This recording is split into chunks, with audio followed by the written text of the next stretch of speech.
Tiba-tiba pintunya ketutup sendiri, kekunci, dan mereka nggak bisa keluar dari tempat itu.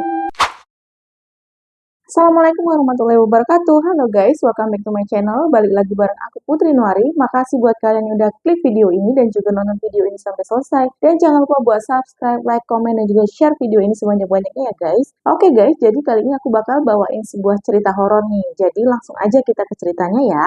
Jadi cerita ini berawal dari sebuah sekolah tua yang ada di sebuah kota nih. Sekolah ini dulunya megah, berdiri sangat kokoh, dan juga sekolah itu dikenal dengan murid ataupun siswa yang sangat banyak. Tapi sampai suatu tragedi terjadi ataupun suatu kejadian yang tidak mengenakan terjadi, hingga akhirnya membuat sekolah itu tutup dan terbengkalai hingga saat ini.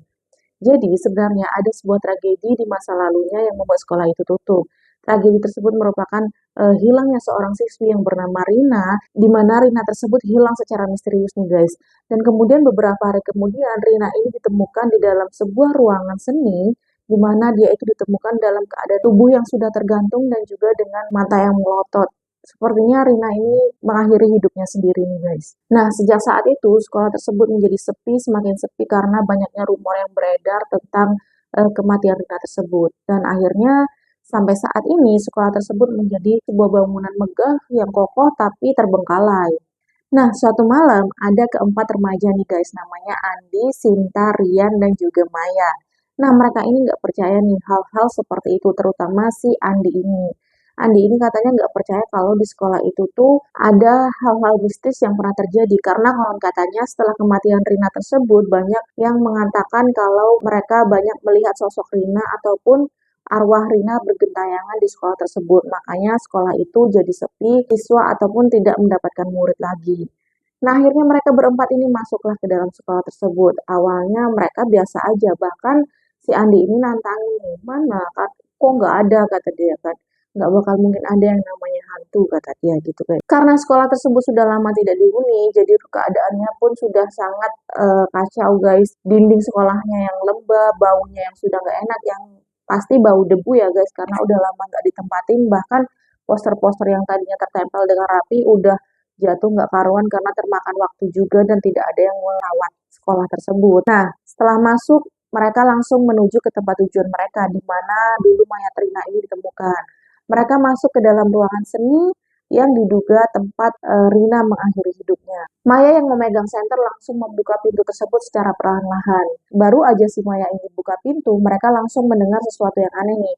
Mereka mendengar suara langkah kaki dari arah luar ruangan. Padahal mereka berempat di situ tidak ada yang berjalan ataupun mereka ke situ hanya berempat, tidak ada orang lain selain mereka. Mereka masuk ke dalam ruangan tersebut dengan pelan-pelan dan yang mereka rasakan ruangan tersebut sangat dingin. Sangat dingin, bahkan jendela pun tertutup rapat, tidak ada udara yang masuk ke dalam ruangan tersebut.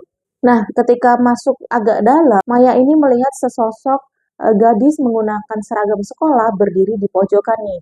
Nah, Maya semakin melihat dan ternyata gadis itu lama-lama memberikan senyum kepada si Maya ini. Meskipun tersenyum, tapi tatapannya itu kosong. Pokoknya senyumnya itu senyum yang sangat mengerikan bagi Maya. Terus tiba-tiba Andi ini ngomong, Maya, kamu lihat itu nggak? Katanya kan. Ternyata Andi juga melihat sosok tersebut dan gak cuma Maya yang ngelihat sih, bayangan gadis kecil yang pakai seragam ini nih guys. Sebelum Maya menjawab pertanyaan si Andi ini, tiba-tiba pintu ruangan seni itu langsung tertutup rapat-rapat guys, bahkan seperti terkunci. Mereka langsung kaget dong, padahal di luar nggak ada orang. Terus siapa yang nutup pintu? Mereka semua terkejut dan intinya mereka ini panik guys. Gimana caranya?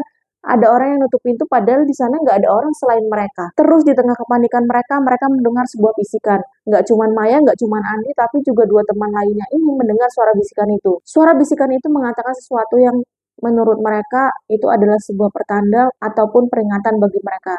Bisikan tersebut mengatakan untuk pergi katanya, tapi dengan suara yang sangat lirih. Lalu tiba-tiba setelah ada bisikan tersebut, lampu senter yang dipegang Maya menjadi mati guys. Nah, karena mereka cuma bawa senter satu, keadaan jadi gelap gulita. Mereka hanya bisa mendengarkan suara nafas satu sama lain. Nafas mereka itu nafas yang benar-benar ketakutan dan mereka tidak punya pilihan lain selain harus bisa bertahan. Di dalam kegelapan tersebut pun mereka mendengar suara tawa kecil seperti anak-anak yang mengajak mereka main. Dalam keadaan gelap, tiba-tiba Sinta ini menjerit guys. Sinta menjerit karena dia ngerasa ada seseorang yang megang tangan dia nih. Dia menjerit ketakutan. Kemudian si Rian ini dengan paniknya ngambil handphonenya untuk menyalakan senternya karena nggak ada pilihan lain kan.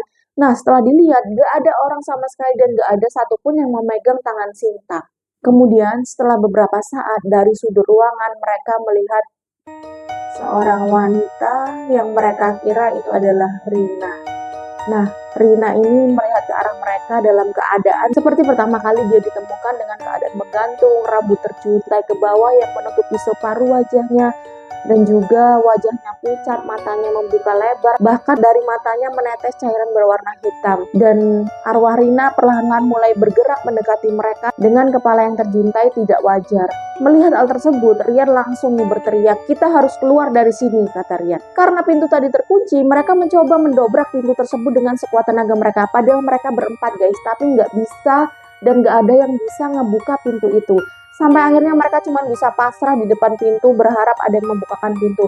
Mereka pasrah, tapi si arwah Sirina ini semakin lama semakin mendekat ke arah mereka.